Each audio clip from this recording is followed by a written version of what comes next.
Hi, in today's film I'll be showing a simple musical trick used by the pianist Vladimir Horowitz for making a really piercing but floating quality of tone when reaching the climax of a melodic phrase. I'll show two examples from the end of the Schumann Fantasie as well as part of the Chopin nocturne in E minor. It's quite a similar trick in each case actually. Now, first thing to say briefly, I was a bit wary of posting something like this. I don't want anyone to watch this and think, look at this imbecile, he thinks he can play just like Horowitz. I'll show you what he does. Now, I'm not saying I can do it exactly as he does, but just have a listen, compare it to what he does. See if you're convinced that it can make for a distinctive, characterful sound, regardless of whether it's literally exactly like Horowitz or not. Anyway, so I'll play in a little bit this Schumann example first. I'm sure you'll notice the moment I'm speaking of when I get there.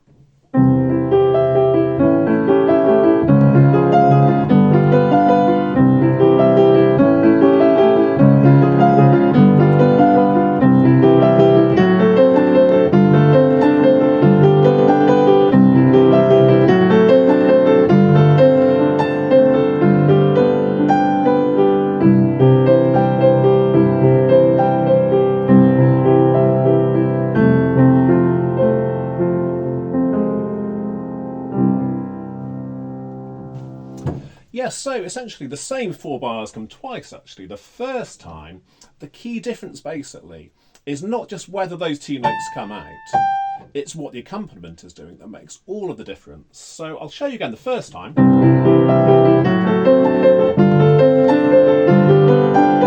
I didn't necessarily play those any less than I'm going to play them the second time.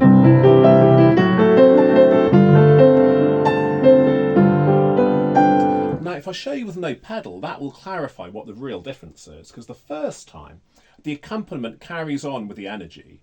Although those notes stick out a little bit, the accompaniment doesn't go away in the slightest. The energy carries through, but the second time,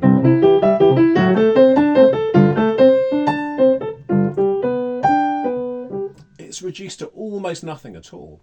Now, with no pedal at all, it sounds quite jarring. It's a bit like the effect, like having the rug pulled out from under your feet, like you're crashing through this hole in the ground.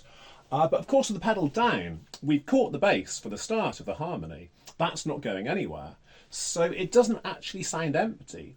Very often if we want a note to come through and stay in the ear, what we have to do is, the bass is already there, we can't lose that. Take out the new notes from the accompaniment, or at least bring them down very soft indeed, as soon as you reach your peak. And that lets the peak carry on ringing out. Nobody's going to miss that floating quality. And honestly, it's not necessarily played remarkably loudly. This is the clever thing about the illusion.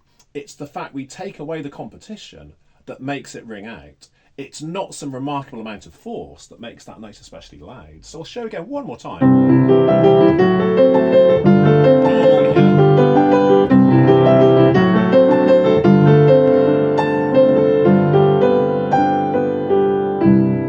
And of course, taking time there as well. You need the space for those notes to register.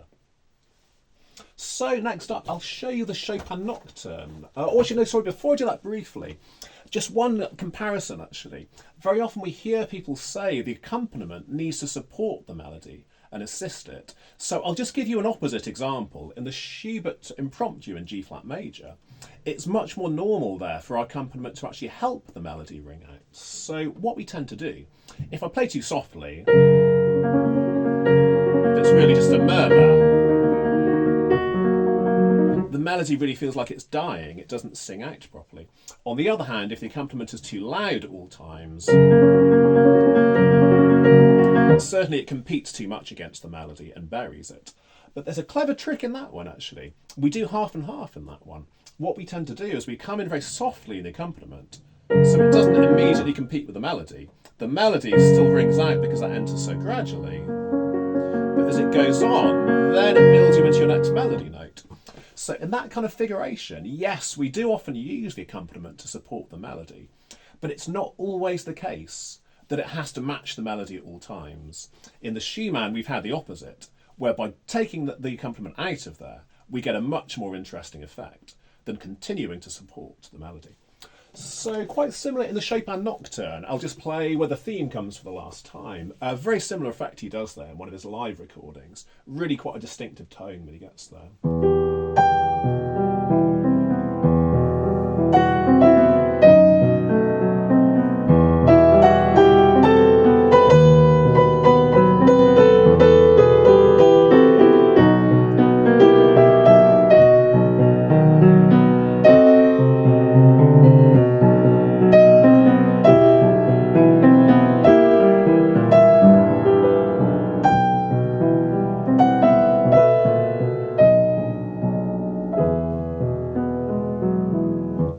Now this one's an interesting example actually. I'd say this is kind of half and half compared to the last one. It's not 100% taking the accompaniment down to almost nothing this time.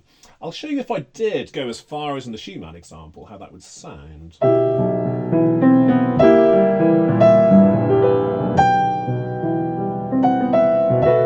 It does feel a little bit under-supported. On the other hand, if I treat the accompaniment as needing to sustain the intensity, again we're going to lose the effect. I'll show that.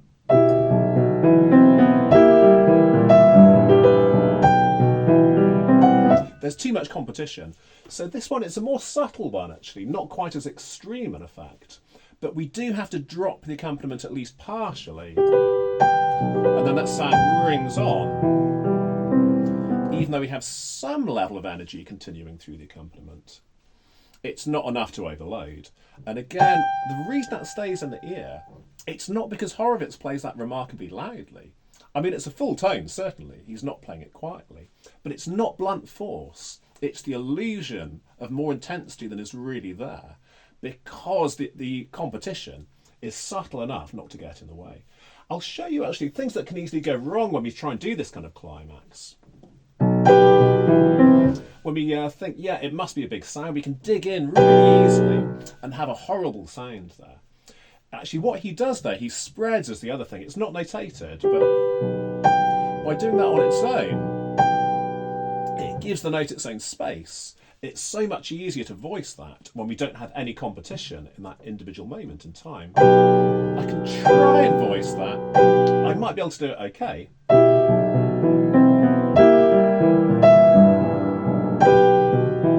But it's not quite the same. Just having that little bit of preparation, it prepares the ear. It gives a mini crescendo to that note, and then that note is heard purely on its own. So much easier physically to control that. And in terms of the listening, there's no competition at that moment. It's the only thing that's competing for your listening. So much easier to hear the intensity that's really there. Now, just a little thing on the technique, by the way. A lot of people tend to really push hard into the key. The trick to this kind of thing is actually to open up around that finger as the centre. Not to deliver any remarkable force, but a good exercise is literally just turn around that in this fashion as you play. That's how you learn not to have this kind of crushing force. If you want a purity in the tone, you need to make sure the arm doesn't force it at all. It just opens up around the finger like so. Now, actually, while we're on this, I'll show you a couple of other things, actually. Another effect he makes that I find very interesting is here.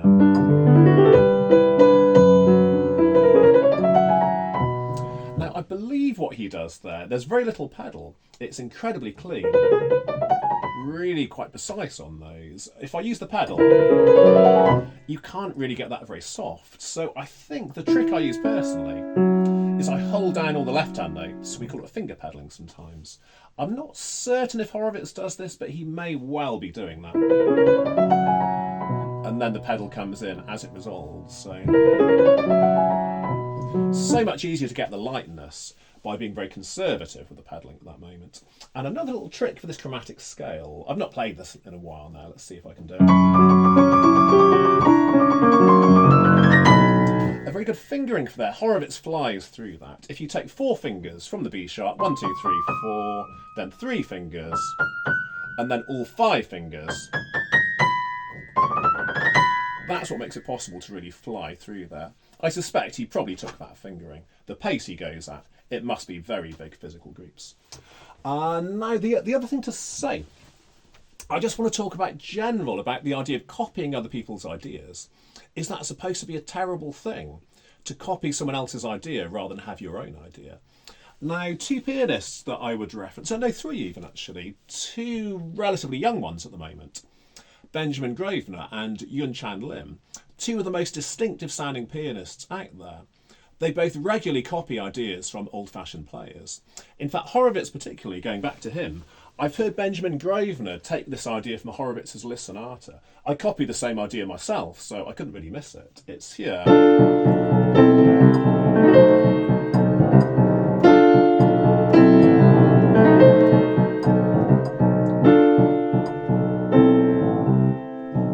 Sorry, I'm forgetting the notes there. But yeah, he does that 3 times. First voice is the top, then the middle, and then finally the bottom. Gives it a different character each time. Yeah, Benjamin Grosvenor lifted that directly from Horowitz, and Yun Chan Lim, another one, he directly copies many ideas from older generation performers. Now, would you ever listen to either of these two if you know they're playing and say, yeah, they don't sound very individual. They sound like they're just borrowing other people's ideas. Well, no, because it sounds completely persuasive, completely convincing, and very often their own ideas. The reason their own ideas are so interesting is because they have a repertoire to work from. Of course, I've showed you 2 specific examples. I'm not saying literally just do it in these ones and then never anywhere else. If you have any imagination, any creativity, you'll find your own places to use these similar techniques. And it will actually spur you on to be more individual, not less so.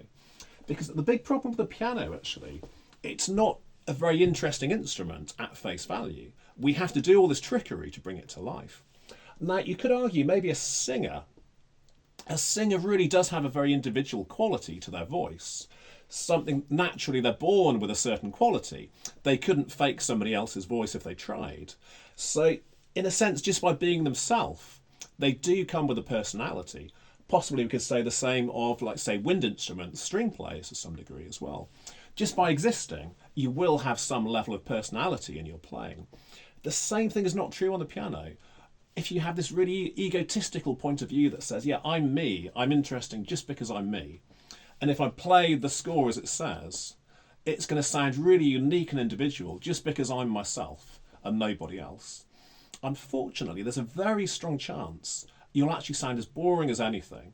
So the people who really have an individual sound, certainly nowadays, in which the competition style dominates, the ones who sound individual are generally the ones who copied other people's ideas, learned the vocabulary that exists, learned how to make the piano speak, and then they can also have their own ideas around that.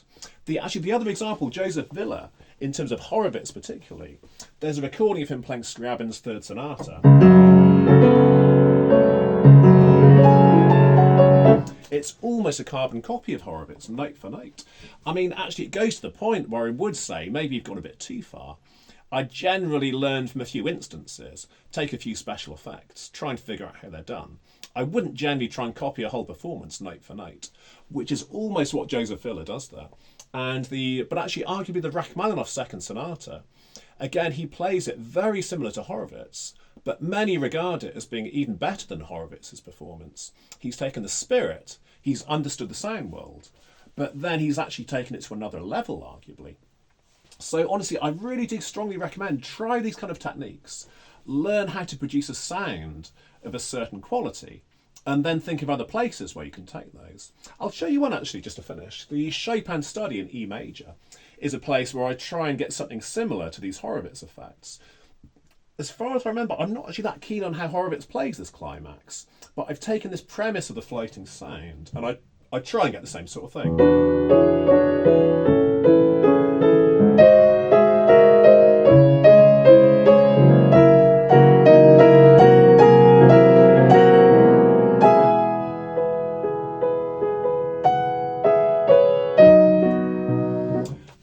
But by the way, a really good example of someone voicing, Sviatoslav Richter, he has the most incredible command of voicing. On his recording, I believe he just plays that squarely together.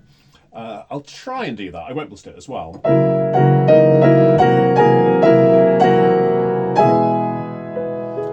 Yeah, if you listen to any of his performances, he has this remarkable ability to voice that, almost as if he's using 2 hands with a big cluster of fingers to really get that one note to come through. I can't do that, so I use a little trick. Now, in this case, I spread just the bass, personally. If you want to do it very subtly, it's probably a bit too much to do the whole thing. A little bit obvious, a bit in your face to spread the tops. So what I do is I just do that, and then again I try and be very soft indeed on those accompaniment notes. I'll show you one more time.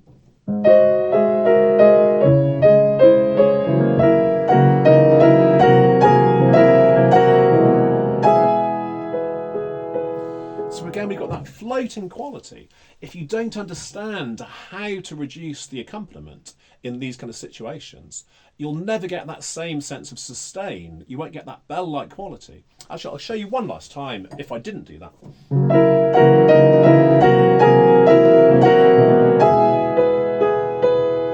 It's horrible, isn't it? So honestly, don't be put off by the idea that copying is a bad thing. It's absolute nonsense. You have to learn from the great artists, learn their musical vocabulary, learn their tricks, find places to apply them in your own way, and that's where true individuality is likely to come from. Even if it's just an illusion, it sounds more individual if you've got something in your vocabulary first.